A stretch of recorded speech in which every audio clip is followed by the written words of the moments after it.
Retro media நேயர்களுக்கு வணக்கம். நான் உங்கள் பிரவீன் கேஎஸ். இந்த ஒரு வீடியோவில் நம்ம எதை பற்றி பார்க்க போகிறோம்னா, குட் பேட் அக்லி இந்த படத்துடைய போஸ்ட் ப்ரொடக்ஷன் ஒர்க் எங்கே போயிட்டுருக்குன்னு பார்த்தீங்கன்னா, அன்னபூர்ணா ஸ்டுடியோஸ்ன்னு சொல்லிட்டு சென்னையில் இருக்குது. அங்கே பயங்கர விறுவிறுப்பாக இந்த ஒர்க் போயிட்டுருக்கு.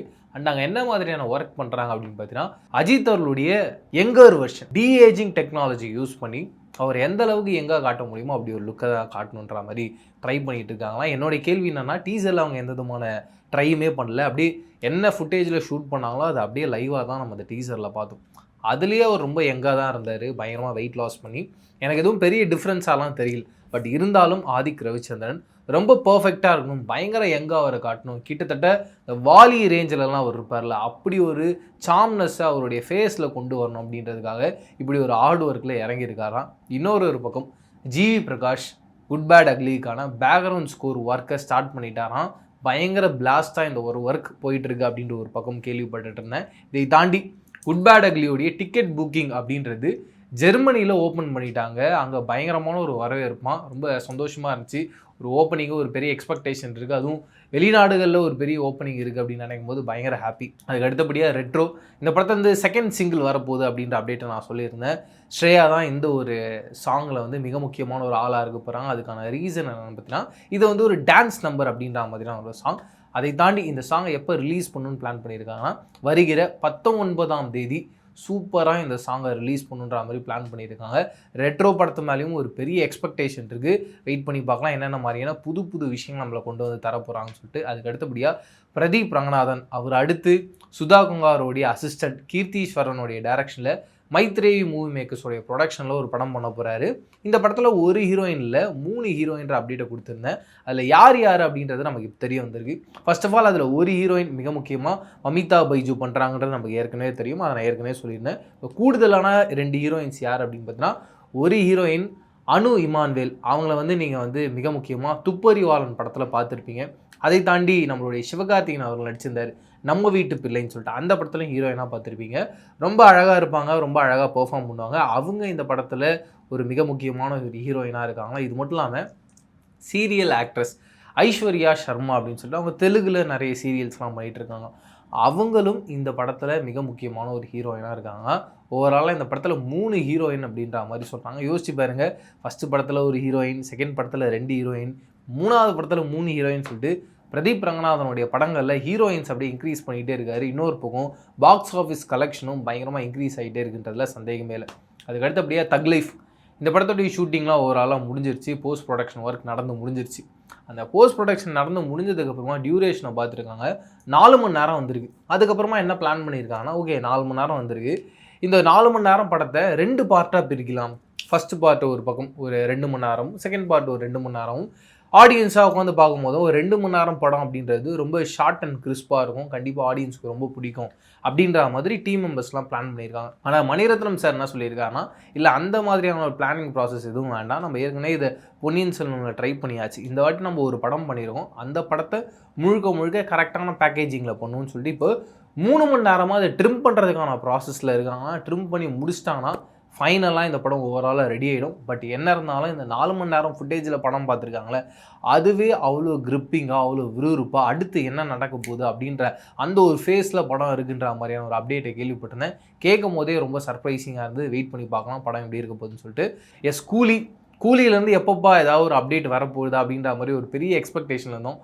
இப்போ நமக்கான அப்டேட் கிடச்சிருச்சு. என்ன அப்படின்னு பார்த்தீங்கன்னா, கூலியிலேருந்து நாளைக்கு ஒரு சூப்பரான ஒரு கிளிம்ஸ் வீடியோ மாதிரி ரிலீஸ் பண்ணுன்ற மாதிரி பிளான் பண்ணியிருக்காங்க. தேவா அப்படின்ற கேரக்டரை மீண்டும் பயங்கரமாக நம்ம செலிப்ரேட் பண்ணுற மாதிரியான ஒரு வீடியோவை தான் இந்த ஒரு வீடியோ இருக்க போகுதுன்ற மாதிரிலாம் சொல்கிறாங்க. ஒரு பெரிய எக்ஸ்பெக்டேஷன் இருக்குது. அது வந்து முழுக்க ஒரு கிளிம்ஸ் வீடியோவாக இருக்க போதா, இல்லை ஒரு ஃபஸ்ட்டு சிங்கிளாக இருக்க போதான்ற ஏகப்பட்ட கொஸ்டின்ஸ். பட் என்ன இருந்தாலும் வெயிட் பண்ணி பார்க்கலாம் என்னவா இருக்க போகுதுன்னு. என்ன இருந்தாலும் அது கண்டிப்பாக சூப்பர் ஸ்டார் ஃபேன்ஸை மட்டும் இல்லாமல் எல்லாரையுமே மிகப்பெரிய அளவில் கொண்டாடக்கூடிய வகையில் தான் அந்த ஒரு அப்டேட் இருக்குன்றதும் சந்தேகமே கிடையாது. அண்ட் லோகேஷ் கனகராஜ் அடுத்து கைதி 2 பண்ணணும் அப்படின்ற ப்ராசஸ்லாம் இருக்காருன்ற அப்டேட்லாம் நம்ம ஏற்கனவே கொடுத்துருந்தோம். ஆனால் மீண்டும் இப்போ என்ன ஒரு கன்ஃபியூஷன் அப்படின்னு பார்த்தீங்கன்னா, கைதி 2வாக தான் அடுத்த ப்ராஜெக்டாக இருக்குமா? ஏன்னா அடுத்து அவர் பிரபாஸ் கூட அந்த படம் பண்ணலாம், நான் ஏற்கனவே சொல்லியிருந்தேன், அந்த இரும்பு கை மாயாவி அப்படின்ற ப்ராஜெக்ட்டு, அதை பண்ணலான்ற ப்ராசஸ்லையும் இருக்காங்களாம். எங்கே கரெக்டாக லேண்ட் ஆக போகுதுன்றது தெரியல. ஏன்னா ரொம்ப வருஷமாகவே இந்த கைதி 2 அப்படின்ற ப்ராஜெக்ட் தள்ளி போயிட்டே இருக்குது.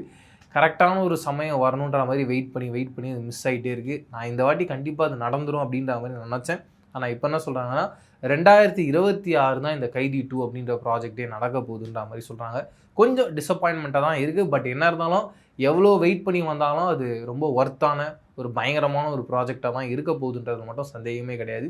அண்ட் கார்த்தி அவர்களும் அடுத்தடுத்து ஏகப்பட்ட லைனப்ஸ் ஆஃப் டேரக்டர்ஸ் வச்சுருக்காரு. மிக முக்கியமாக லோகேஷ் கனகராஜோடைய இந்த கைதி 2 இருக்குது. அதுக்கப்புறம் எச் வினோத் கூட அந்த தீரன் அதிகாரன் 1 பார்ட் 2 இருக்குது. இதை தாண்டி மிக முக்கியமான ஒரு படம் நம்மளுடைய டானாகாரன் படத்தோடைய டேரக்டரான தமிழ், அவர் கூட வந்து முழுக்க கடல் சார்ந்த ஒரு படத்தை அவர் பிளான் பண்ணியிருந்தார். ஃபர்ஸ்ட் ஆஃப் ஆல் அந்த படம் 2 பார்ட்டாக ரெடியாக போகுது அப்படின்ற அப்டேட்டே நம்ம தான் சொல்லியிருந்தோம். இப்பயும் நிறைய பேர் எல்லாமே பேசிகிட்டு இருக்காங்க. பார்க்கும்போது ரொம்ப ஹாப்பியாக இருந்தது. இதை தாண்டி அடுத்து கார்த்தியோடைய லைனப்பில் யார் இருக்காங்கன்னு பார்த்தீங்கன்னா ஜிவிஎம் இருக்காங்களாம். ஜிவிஎம் உடைய டைரக்ஷனில் கார்த்தி ரொம்ப அழகான ஒரு லவ் ஸ்டோரியில் நடிக்க போகிறார் அப்படின்ற ஒரு அப்டேட் கேள்விப்பட்டிருந்தேன். எப்படி வெந்து தணிந்தது காடு அப்படின்ற படத்தை ஜெயமோகனுடைய ரைட்டிங்கில் ஜிவிஎம் டைரக்ட் பண்ணாரோ அப்படிப்பட்ட ஒரு ஸ்பேஸில் தான் இந்த ஒரு படமும் நடக்க போகுது. ஜெயமோகன் தான் இந்த படத்துக்கான கதை ஸ்க்ரீன் பிளேலாம் எழுத போகிறாருன்ற மாதிரி சொல்கிறாங்க. ஒரு பெரிய எதிர்பார்ப்பு இருக்குது. ஏன்னா கார்த்தியை மீண்டும் ஒரு லவ்வர் பாயாக பார்க்க போகிறோம் அப்படின்ற போது ஒரு புதுசான ஒரு ஃப்ளேவரில் நமக்கு இந்த படத்தை கொண்டு வந்து கொடுக்க போகிறாங்கன்றது இப்போயே தெரிஞ்சு போச்சு. வெயிட் பண்ணி பார்க்கலாம். அமேசான் ப்ரைமில் ஃபர்ஸி அப்படின்ற ஒரு வெப் சீரிஸ் ரிலீஸ் ஆயிருந்தது. ஒரு பெரிய வரவேற்பு இருந்தது. மிக முக்கியமாக தமிழில் வந்து விஜய் சேதுபதி அதில் மிக முக்கியமான கேரக்டர் பண்ணியிருந்தார். அண்ட் நமக்கு ஏற்கனவே பரிச்சயமான ஹீரோயின் ராஷி கண்ணா அவங்களும் அதில் மிக முக்கியமான கேரக்டர் பண்ணியிருந்தாங்க. அந்த ஃபர்ஸியோடைய பார்ட் 2 அதாவது பார்த்தீங்கன்னா சீசன் 2 பண்ண போகிறாங்களாம். அந்த படத்தோட அந்த வெப் சீரிஸோடைய ஷூட்டிங் ப்ராசஸ் அப்படின்றது இந்த வருஷம் எண்ட்லேருந்து ஸ்டார்ட் பண்ண போகிறாங்கன்ற அப்டேட்டை கேள்விப்பட்டிருந்தேன். ரொம்ப இன்ட்ரெஸ்டிங்காக இருந்தது. ஏன்னா அந்த ஃபர்ஸ்ட் சீசனே அவ்வளோ சூப்பராக இருக்கும். அதுவும் தமிழ் டப்பிங் வந்து ஜீவா சார் கொடுத்துருப்பாரு. அவ்வளோ லைவாக இருக்கும் அந்த கேரக்டர். அப்படி இருக்கும்போது மீண்டும் அந்த ஒரு ஃபர்ஸி அப்படின்ற வெப் சீரிஸோடைய சீசன் 2 வரப்போகுதுன்னும் போது எனக்கிட்ட ஒரு பெரிய எக்ஸ்பெக்டேஷன் இருந்தது. என்ன மாதிரி இதை பண்ண போகிறாங்கன்னு சொல்லிட்டு நீங்களும் இந்த ஃபர்ஸி பார்ட் 1 பார்த்துருந்தீங்க. உங்களுக்கு அந்த ஒரு வெப் சீரிஸ்லேருந்து என்ன மாதிரியான சீக்வன்ஸ்லாம் பிடிக்கும்? முக்கியமாக அந்த கள்ளநோட்டை அடிக்கும் போது அதில் அவனோட சிக்னேச்சர் இருக்கணும்னு ஒன்று பண்ணுவான். அது ரொம்ப யூனிக்கான ஒரு பாயிண்ட்டாக இருந்தது. 2வது பாயிண்ட்டு அது ரொம்ப லைவாக இருக்கும் அந்த நோட்டே. ஒரிஜினலையும் டூப்ளிகேட்டையும் கண்டே பிடிக்க முடியாது. அப்படி ஒரு பர்ஃபெக்ஷன் ஒன்று பண்ணியிருப்பாங்க. அந்த ஒரு சீக்வன்ஸே நான் பிளாஸ்ட் பண்ணியிருந்தது. ஃபைனலாக அந்த பணத்தெல்லாம் அப்படி திறந்து விட்டுட்டு ஒன்று போவாங்க தெரியுங்களா, அதெல்லாம் பேங்கரான சீன். அதனால் என்கிட்ட ஒரு பெரிய எக்ஸ்பெக்டேஷன் இருக்குது அந்த சீசன் 2 மேலே மறுபடியும் ஒரு பெரிய மேஜிக் பண்ண போகிறாங்கன்னு சொல்லி. தாண்டி நீங்கள் உங்களுடைய கேள்விகள் என்கிட்ட என்னென்னலாம் கேட்கணும்னு ஆசைப்படுறீங்களோ அதை கமெண்ட் செக்ஷனில் ஷேர் பண்ணிக்கோங்க. கண்டிப்பாக அடுத்த வீடியோ நம்ம அதை பற்றி பேசுவோம். இதை தானே நீங்கள் ரெட்ரோ மீடியா சேனலை சப்ஸ்கிரைப் அண்ட் பெல் ஐக்கானை ப்ரெஸ் பண்ணாமல் இருந்தீங்கன்னா மறக்காமல் சப்ஸ்கிரைப் அண்ட் பெல் ஐக்கானை ப்ரெஸ் பண்ணுறீங்க. நன்றி, வணக்கம்.